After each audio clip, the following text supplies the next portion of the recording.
résidence Saint-Charles-Borromée s'est épaissie encore un peu aujourd'hui. On a beaucoup parlé des abus et du manque de respect, vous le savez, dont plusieurs bénéficiaires ont été victimes. Mais aujourd'hui, Harold Gagné, là, c'est une infirmière qui vient mettre en doute la qualité des soins médicaux à Saint-Charles-Borromée. Oui, Claude, alors cette infirmière qui veut demeurer dans la confidentialité, on comprendra, nous a dit qu'il est arrivé plusieurs problèmes à Saint-Charles-Borromée, donc au niveau de la qualité des soins. Elle dit entre autres qu'à un moment donné, il y a une bénéficiaire qui avait un grave problème de circulation sanguine dans un pied. L'infirmière a trop tardé, la malade a dû être amputée. Il y a des notes qui ne sont pas mises dans le dossier. Elle dit également qu'il y a un autre employé à un moment donné qui a donné une douche à un patient. L'eau était beaucoup trop chaude. Le patient a été brûlé au 3e degré. Elle affirme également que plusieurs erreurs ne seraient jamais dévoilées, que des médecins ne donnent pas la bonne médication aux patients. Enfin, c'est un dossier quand même assez lourd. Et cette infirmière est bouleversée par ce qui se passe à Saint-Charles-Borromée. Elle dit qu'elle a vu des patients souffrir inutilement. Moi, j'ai vu des personnes qui sont mortes dans la douleur épouvantable, qui contenaient seulement des Tylenol.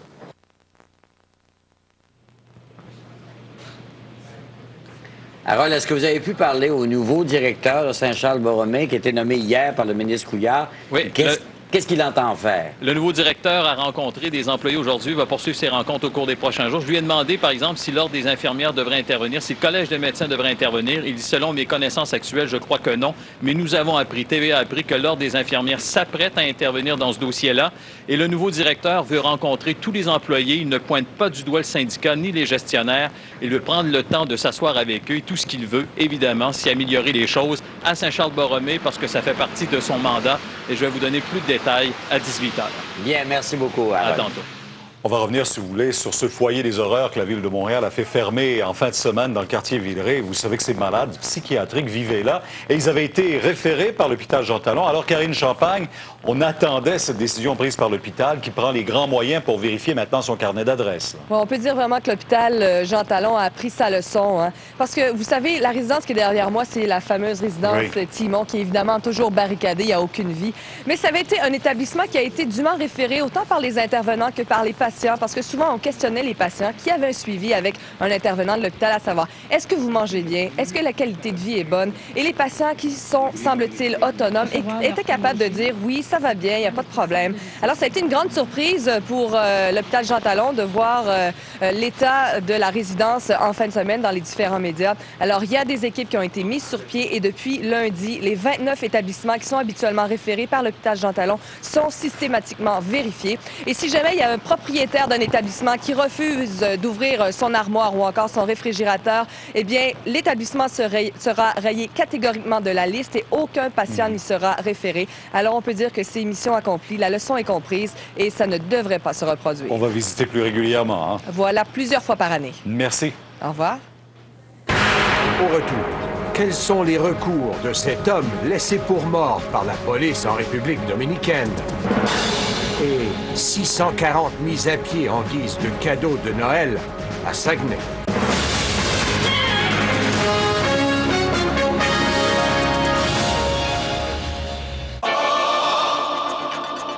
Du soir au matin, tous les trois, on va faire votre pain. Tous les trois, main dans la main. Tous les trois, à tous les repas. Tous les trois, puis on lâchera pas. Quand c'est prêt, c'est pas. Quand c'est prêt, c'est pas. Quand je les vois rire et courir, c'est plus fort que moi, ça m'arrache un sourire. Je craque pour les airs qui se donnent, oh comme trois pommes, je suis déjà les hommes. Je craque quand je les vois grandir, mais je saurai toujours comment leur faire plaisir. Craquez pour les poulets McCroquettes, maintenant faites de viande blanche assaisonnée. C'est ça que j'aime.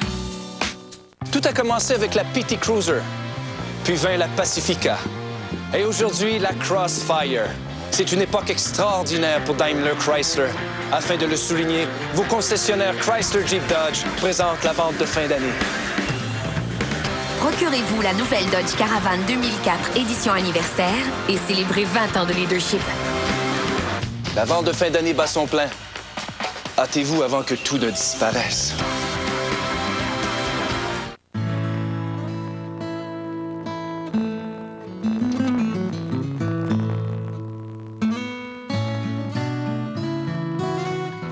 Le Canada a vraiment une saveur internationale.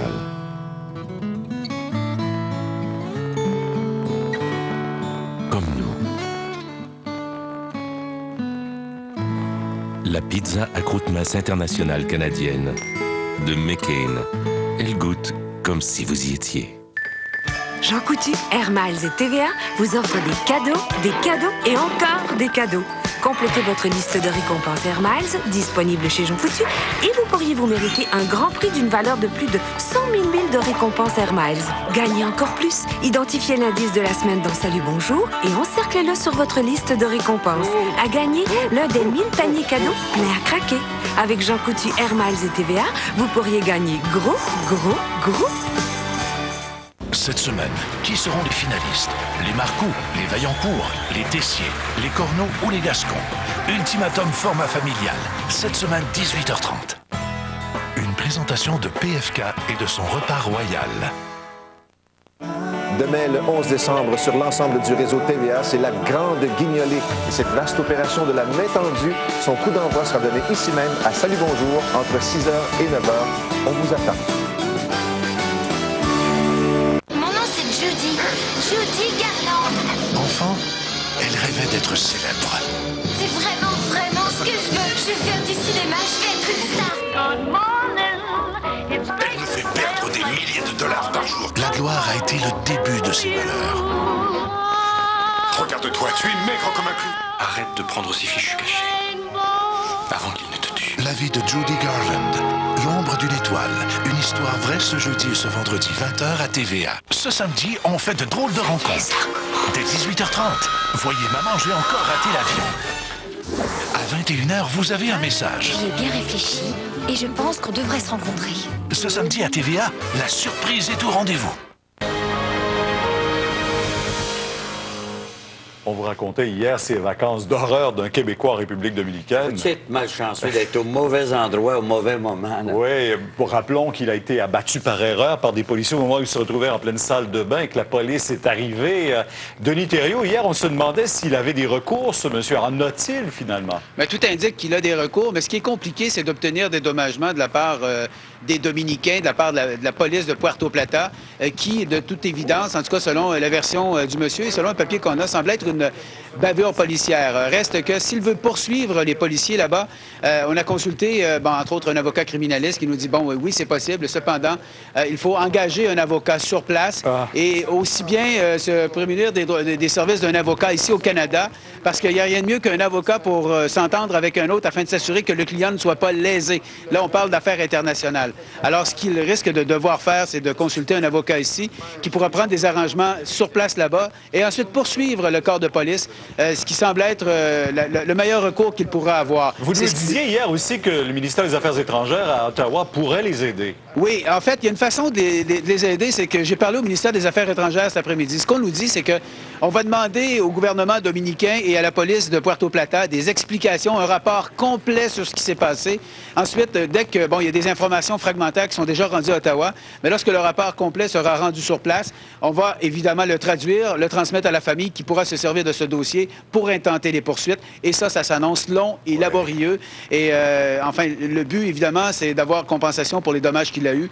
Peut-être pas en pesos, mais plus en dollars canadiens. Oui, patience à ce pauvre monsieur, bien sûr. On espère qu'il récupère bien. Là, ça va bien pour lui? Oui, ça va quand même assez bien. Ce qu'on nous dit, c'est que l'opération s'est bien déroulée là-bas, mais il reste que c'est quelqu'un qui vit maintenant avec un rein en moins, ablation d'une partie de l'intestin. Donc, il se remet de ses blessures ici à Québec à l'hôpital. On aime la République dominicaine, mais pour les vacances seulement. Merci. Voilà. Au revoir.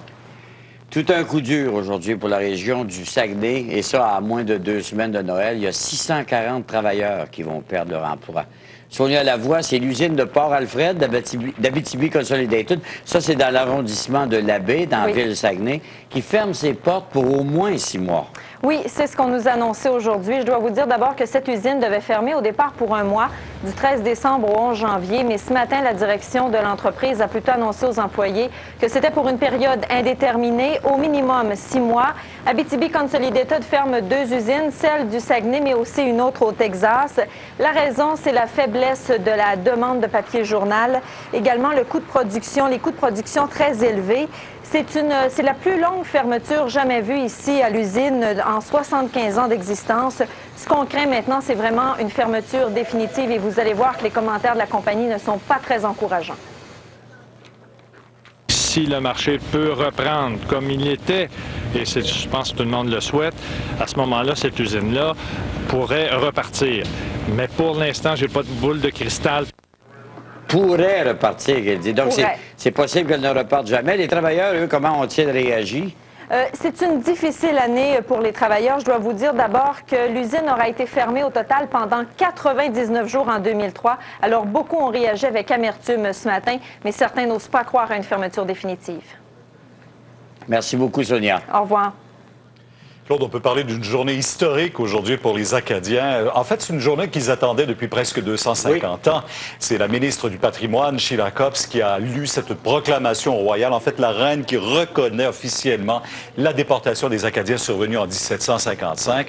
C'est un décret dans lequel on reconnaît les épreuves, les souffrances subies lors de ce grand dérangement, mais écarte explicitement toute compensation financière.